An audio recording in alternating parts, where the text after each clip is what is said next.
Hi friends, welcome back. Iran ने हैरान किया, भारत पर भारी पड़ गया क्या? कच्चे तेल के मुद्दे पर ईरान ने खुलेआम धमकी दी पीएम मोदी। चलो देखें क्या हुआ है। वीडियो शुरू करते हैं। वीडियो शुरू करने से पहले अगर आप चैनल पर नए हो और आपने अभी तक सब्सक्राइब नहीं किया तो जल्दी से पहले सब्सक्राइब के बटन और बेल आइकन को क्लिक कर लो ताकि आपको हमारे सारे न्यू वीडियोस के नोटिफिकेशन मिल जाए जैसे हम अपलोड करें। अगर आपको वीडियो पसंद आता है प्लीज लाइक एंड शेयर। चलिए शुरू करते हैं। अमेरिका की बॉम्बिंग्स के बाद अब ईरान ने ऐसा क्या फैसला किया है कि मिडिल ईस्ट के मुस्लिम देश ही ईरान के खिलाफ हो गए हैं। और बॉम्बिंग्स के बाद प्रधानमंत्री मोदी ने अचानक किसको टेलीफोन मिला दिया है। उसके बाद अमेरिका ने जो ईरान की 3 न्यूक्लियर साइट्स के ऊपर हमला किया है, इसको लेकर कई सारी कंट्रीज की तरफ से रिएक्शन आ गया है। Bharat, Pakistan, Britain, France, Russia, इनमें से कौन से देश ने क्या बोला है। और इसके अलावा भी काफी सारी इंपॉर्टेंट अपडेट्स आ रही हैं जो आपको मेन स्ट्रीम के न्यूज चैनल्स के ऊपर भी देखने को नहीं मिलेंगी, इसलिए इस वीडियो को एंड तक देखिएगा। सबसे पहले तो आप ये मैप देखिए। ईरान की कोस्ट के नीचे समुद्र में ये जो एरिया है इसको स्ट्रेट ऑफ हॉर्मुज कहा जाता है। अमेरिका की स्ट्राइक्स के बाद अब ईरान की नेवी ने अनाउंस किया है कि वो स्ट्रेट ऑफ हॉर्मुज को पूरी तरह से बंद करने जा रहे हैं। रेफरेंस के लिए आपकी स्क्रीन के ऊपर आर्टिकल का स्क्रीनशॉट है। दरअसल ईरान नेवी के कमांडर ब्रिगेडियर जनरल अली रेजा तांगसीरी ने कुछ ही घंटे पहले अनाउंस किया है कि वो स्ट्रेट ऑफ हॉर्मुज को बंद करने जा रहे हैं और कुछ घंटों के अंदर ईरान की नेवी इस पूरे रास्ते को ब्लॉक कर देगी और यहाँ से एक भी शिप या फिर क्रूड ऑयल टैंकर क्रॉस नहीं होगा। जैसा कि आप मैप में देख सकते हैं, स्ट्रेट ऑफ हॉर्मुज के लेफ्ट साइड के ऊपर सऊदी अरब, इराक, कुवैत, बहरीन, यूएई और कुछ हद तक ओमान का भी हिस्सा लगता है। एंड इन सब कंट्रीज का जितना भी क्रूड ऑयल एक्सपोर्ट होता है वो इसी स्ट्रेट ऑफ हॉर्मुज से ही क्रॉस होकर होता है। स्ट्रेट ऑफ हॉर्मुज के लेफ्ट साइड के ऊपर ऑयल टैंकर शिप्स का ट्रैफिक आप इस वीडियो में भी साफ देख सकते हैं। कितनी बड़ी संख्या में क्रूड ऑयल और नेचुरल गैस के टैंकर शिप्स यहाँ से क्रॉस हो रहे हैं। इसलिए ये जो स्ट्रेट ऑफ हॉर्मुज है जिसको ईरान की नेवी बंद कर रही है, ये इन सभी मुस्लिम कंट्रीज के लिए काफी इंपॉर्टेंट है, क्योंकि क्रूड ऑयल इंपोर्ट करने वाले देश तो दूसरी किसी सेलर से ऑयल एंड गैस परचेज कर लेंगे, लेकिन इन कंट्रीज के एक्सपोर्ट के ऊपर काफी असर पड़ेगा, जो कि पूरी तरह से क्रूड ऑयल और नेचुरल गैस के एक्सपोर्ट के ऊपर डिपेंडेंट है। ईरान इसको इसलिए ब्लॉक कर रहा है क्योंकि रीजन में जितने भी मुस्लिम देश हैं, सऊदी अरब, इराक, कुवैत, बहरीन, यूएई और कुछ हद तक ओमान, इन सभी कंट्रीज में अमेरिका के मिलिट्री बेसेस हैं एंड अमेरिकन ट्रूप्स की प्रेजेंस यहाँ पर पिछले काफी लंबे सालों से और कई दशकों से।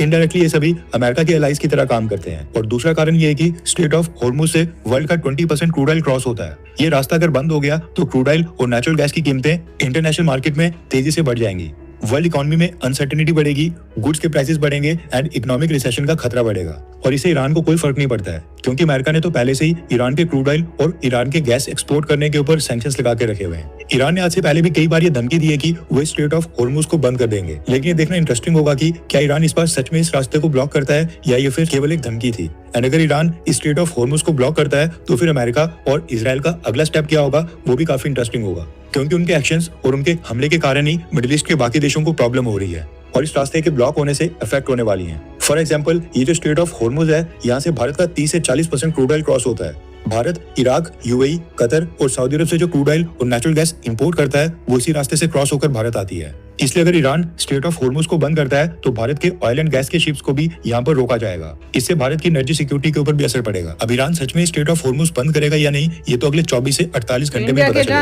अमेरिका की बॉम्बिंग्स के ऊपर रिएक्शन की बात करें तो भारत की सरकार ने अभी तक कुछ स्टेटमेंट नहीं रिलीज किया है। ये वीडियो दिन के 4 बजे के करीब रिकॉर्ड हो रही है एंड अभी तक भारत के विदेश मंत्रालय ने इसके ऊपर कोई बयान नहीं दिया है। लेकिन अभी कुछ ही मिनट पहले भारत के प्रधानमंत्री मोदी जी ने दिन में 3 बजे के करीब ईरान के प्रेसिडेंट के साथ टेलीफोनिक कन्वर्सेशन की है, जिसको लेकर प्रधानमंत्री मोदी ने ट्वीट करके जानकारी दी है। प्रधानमंत्री मोदी ने कहा कि मैंने ईरान के प्रेसिडेंट के साथ वर्तमान स्थिति के ऊपर डिटेल में चर्चा की है। रिसेंटली जो सिचुएशन एस्केलेट हुई है, तनाव बढ़ा है, इसके ऊपर भारत की तरफ से गहरी चिंता व्यक्त की है। हमने एक बार फिर तुरंत तनाव को कम करने, संवाद और कूटनीति को आगे बढ़ाने की बात दोहराई है ताकि क्षेत्र में शांति, सुरक्षा और स्थिरता जल्द से जल्द वापस लाई जाए। रिपोर्ट्स के मुताबिक अमेरिका की बॉम्बिंग के बाद भारत पहला देश है जिसके साथ ईरान के प्रेसिडेंट ने टेलीफोनिक कन्वर्सेशन की है। ये दिखाता है कि भारत अभी भी इजराइल के साथ दोस्ती के चलते ईरान को कम्प्लीटली इग्नोर नहीं कर रहा है। अभी भी ईरान को हम इंपॉर्टेंस दे रहे हैं। वो बात अलग है कि भारत ने इजराइल और अमेरिका के हमले को कंडेम करके उनकी निंदा नहीं की है या फिर उनका विरोध नहीं किया है। अब भारत है न्यूट्रल देश।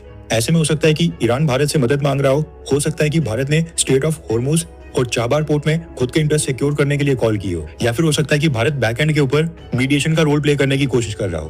पर्दे के पीछे क्या चल रहा है इस समय वो जज करना काफी मुश्किल है। अब इस पूरे इशू के ऊपर भारत के विदेश मंत्री जयशंकर सर की क्या स्टेटमेंट आती है वो भी अपने आप में काफी इंटरेस्टिंग होगी।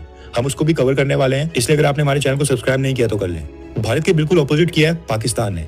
दरअसल अमेरिका के अटैक के बाद पाकिस्तान की गवर्नमेंट की तरफ से एक स्टेटमेंट सामने आई है और हैरानी वाली बात है कि पाकिस्तान ने अमेरिका और इजराइल के एक्शंस को कंडेम किया है। पाकिस्तान ने अमेरिका की बॉम्बिंग्स को कंडेम करते हुए कहा कि ईरान के खिलाफ जो एग्रेशन और वायलेंस हो रही है उससे टेंशंस एस्केलेट होंगी। ये काफी डिस्टर्बिंग है एंड इससे रीजन में सिचुएशन खराब होने वाली है। सिविलियन लाइफ और सिविलियन प्रॉपर्टीज को नुकसान ना पहुंचाया जाए। सभी पार्टीज इंटरनेशनल ह्यूमैनिटेरियन लॉज को फॉलो करें और यूनाइटेड नेशंस के चार्टर के आधार के ऊपर इस क्राइसिस को सॉल्व किया जाए, ये कहना है पाकिस्तान का। वैसे कई सारे डिफेंस एक्सपर्ट्स हैरान हो गए कि पाकिस्तान ने अमेरिका को कंडेम किया है। अब ये तो हम सबको पता है कि पाकिस्तान का army chief Asim Munir Donald Trump के साथ लंच करके ईरान को बेच आया था। कई रिपोर्ट्स ऐसी भी आ रही हैं कि पाकिस्तान ने बलूचिस्तान में अपने 2 मिलिट्री बेसेस इमरजेंसी के लिए अमेरिका को दे दिए हैं। लेकिन ईरान के पक्ष में ये स्टेटमेंट रिलीज करके पाकिस्तान दिखा रहा है कि वो ईरान के साथ खड़ा है और मुस्लिम उम्मा का साथ दे रहा है। पाकिस्तान के लिए काफी कंफ्यूजन वाला टाइम चल रहा है। एक दिन पहले जिस देश के प्रेसिडेंट को नोबेल पीस प्राइज के लिए पाकिस्तान की सरकार ने नॉमिनेट किया, अगले ही दिन उसी देश के प्रेसिडेंट ने पाकिस्तान के मुस्लिम उम्मा और बरादर मुल्क के ऊपर हमला कर दिया। जब से Pakistan army chief Asim Munir America जाकर डोनाल्ड ट्रंप के साथ मिला है, उसके बाद से पाकिस्तान के मिनिस्टर्स और मीडिया चैनल्स पिछले 2-3 दिन से लगातार ये क्लेम कर रहे थे कि आसिम मुनीर ने ईरान और अमेरिका के बीच मीडिएटर का रोल प्ले किया है और अमेरिका को ईरान के ऊपर हमला करने से रोक दिया है। पाकिस्तान के डिफेंस मिनिस्टर तक ने अरब न्यूज के साथ इंटरव्यू में एक्सेप्ट कर लिया कि पाकिस्तान में डेमोक्रेसी नहीं है बल्कि एक हाइब्रिड रजीम है, जिसमें गवर्नमेंट और मिलिट्री एस्टेब्लिशमेंट ये दोनों मिलकर काम कर रहे हैं और ये पाकिस्तान के लिए वंडर्स कर रहा है, यानी कि पाकिस्तान को इसमें सफलता मिल रही है। अमेरिका की बॉम्बिंग्स के ऊपर बाकी देशों के रिएक्शन की बात करें तो रशिया और चाइना ने एज यूजुअल इसका विरोध किया है। ब्रिटेन ने अमेरिका को फुली सपोर्ट करते हुए कहा कि ईरान डायलॉग के रास्ते के ऊपर और नेगोशिएशन टेबल के ऊपर आ जाए और इस पूरी सिचुएशन का डिप्लोमेटिक एंड निकाला जाए। यूरोपियन यूनियन ने भी कहा है कि ईरान के पास न्यूक्लियर वेपन्स नहीं आने चाहिए, लेकिन सिचुएशन को और एस्केलेट भी नहीं किया जाए और सब टेबल के ऊपर बैठकर बातचीत करें। इसके साथ ही जापान से लेकर Italy, New Zealand, Australia, Mexico and even middle east की मुस्लिम कंट्रीज, इन सभी कंट्रीज ने मिक्स्ड रिएक्शन दिया है और सिचुएशन को डायलॉग और डिप्लोमेसी से सॉल्व करने के लिए कहा है। अब क्योंकि यहाँ पर सामने ईरान है और अमेरिका है, इसलिए दुनिया के मैक्सिमम देश इस पूरे मुद्दे के ऊपर न्यूट्रल अप्रोच लेकर चल रहे हैं और कोई भी स्टेटमेंट नहीं दे रहे हैं। इसके अलावा वेनेजुएला और क्यूबा, ये 2 देश हैं जिनके अमेरिका के साथ अच्छे रिलेशंस नहीं है, इसलिए इन दोनों देशों ने अमेरिका की बॉम्बिंग्स को कंडेम किया है और अमेरिका की आलोचना करते हुए का साथ दिया है। ईरान के सुप्रीम लीडर अयतुल्ला खामेनेई को लेकर न्यूज निकल कर आ रही है कि ईरान ने उसको अननोन लोकेशन के ऊपर बंकर्स के अंदर छुपा दिया है और एक भी इलेक्ट्रॉनिक डिवाइस उस बंकर के अंदर जाने की परमिशन नहीं दी जा रही है। ईरान को डर है कि लेबनान में पेजर अटैक्स की तरह किसी इलेक्ट्रॉनिक डिवाइस की मदद से ही इजराइल खामेनेई को असैसिनेट कर सकता है या फिर अयतुल्ला खामेनेई की पिन पॉइंट लोकेशन के कोऑर्डिनेट्स लीक हो सकते हैं। इसलिए इलेक्ट्रॉनिक डिवाइसेस को अयतुल्ला खामेनेई के आसपास भी लाने की परमिशन नहीं दी जा रही है। ये डर है इजराइल का। नेक्स्ट अपडेट आ रही है भारत और इजिप्ट को लेकर। दरअसल इजराइल के पड़ोसी देश इजिप्ट के विदेश मंत्री डॉक्टर बदर अब्देलाती 2 दिन के बाद भारत की यात्रा पर आने वाले थे। अब उन्होंने भी अनाउंस किया है कि रिसेंट डेवलपमेंट्स के कारण वो फिलहाल के लिए भारत की विजिट को कैंसिल कर रहे हैं और जल्दी वो भारत आने की नई डेट्स को रिलीज करेंगे। नेक्स्ट अपडेट आ रही है भारत और चाइना को लेकर। दरअसल न्यूज निकल कर आ रही है कि चाइना में एससीओ देशों के नेशनल सिक्योरिटी एडवाइजर्स की भी मीटिंग होने जा रही है, जिसमें सभी देश सितंबर महीने के एससीओ समिट का एजेंडा तय करने वाले हैं। न्यूज निकल कर आ रही है कि भारत के national security adviser sir Ajit Doval इस मीटिंग को अटेंड करने के लिए चाइना जा रहे हैं। अजीत डोवाल सर को चाइना भेजने की न्यूज अर्जेंट समय में आई है, क्योंकि आज से ठीक 2 दिन के बाद 24 जून को ये मीटिंग स्टार्ट होनी है और 26 जून को एंड होगी, जबकि एससीओ कंट्रीज के डिफेंस मिनिस्टर्स की मीटिंग 25 जून से लेकर 27 जून तक चलेगी। उसमें भी भारत के डिफेंस मिनिस्टर राजनाथ सिंह जी वहां पर प्रेजेंट होंगे। अब क्योंकि अमेरिका और डोनाल्ड ट्रंप एडमिनिस्ट्रेशन भारत के अगेंस्ट कई सारे स्टेप उठा रहे हैं, इसलिए भारत को चाइना का ऑप्शन खुला रखना पड़ रहा है। बस यही रीजन है रिसेंटली भारत और चाइना के बीच एंगेजमेंट्स काफी बढ़ रही हैं और भारत के मिनिस्टर्स और डिप्लोमेट्स लगातार चाइना जा रहे हैं। बहुत ही इंटरेस्टिंग था कि इसको बंकर के अंदर छुपा दिया है एंड मेक श्योर करें कोई भी इलेक्ट्रॉनिक डिवाइस जो है कहीं वहाँ पे आए ना, कोई हो ना, कि उनको ये डर है कि कहीं लोकेशन पता ना चल जाए।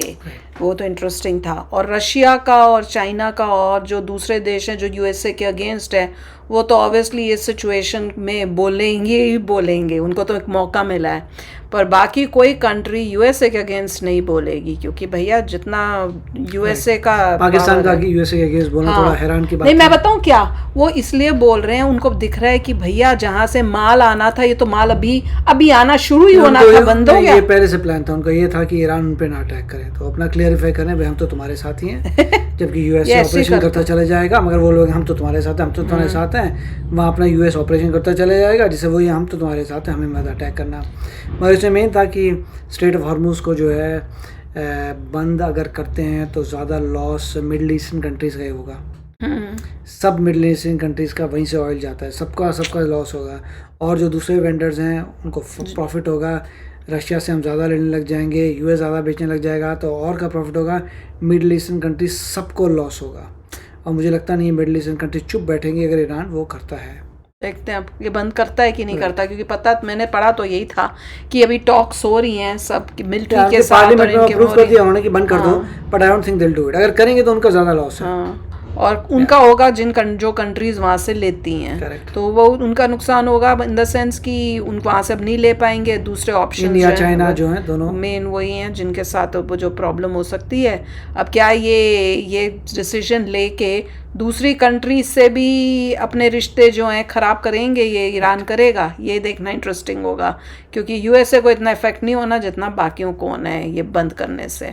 तो चलो यार, आप भी शेयर करना अपने थॉट्स। चलते हैं, मिलेंगे नेक्स्ट वीडियो में बहुत ही जल्द। Till then take care and bye bye. तो अगर आप मेरे इस चैनल पे नए हो तो जल्दी से सब्सक्राइब के बटन को हिट करो और बेल आइकन को क्लिक करो, ताकि आपको मेरा जब नया वीडियो मैं लगाऊं आपको उसके बारे में जल्दी से पता चल जाए।